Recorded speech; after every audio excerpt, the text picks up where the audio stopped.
চলে এসেছি এই মেহেন্দিবাগ সিলেট উপশহরের এই লস্কর ডোরে। লস্কর ডোর অপূর্ব অদ্ভুত। আপনারা আপনি কোথেকে এটা ইয়ে করেন? আপনারা আমার সিলেট প্লাস থেকে আমি এটা সব সময় এই জায়গার বা এই লস্কর ডোরের ভিডিও করি।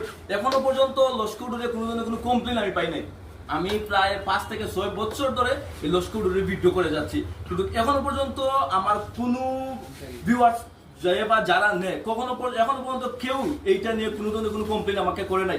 বরঞ্চ যে বা যারা দেখে সব সময় তারা আমাকে আরো উৎসাহ করে যে এখান থেকে দরজা নিলে কিভাবে নিব বা কিভাবে নিলে উপকৃত হবো, সব সময় তারা আমার কাছে এইরকম এক্স্যাক্টলি আমি সেই চা বাগানের যেই ম্যানেজারের বাংলো, সেখানে আমি জিজ্ঞেস করেছিলাম দরজাটা কত বছরের পুরনো।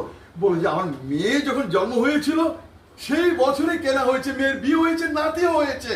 দরজা কিন্তু এখনো খাড়া আছে, আর নকশা মনে হয় যেন একেবারে বিয়ে বাড়ির নকশা সেই দরজা।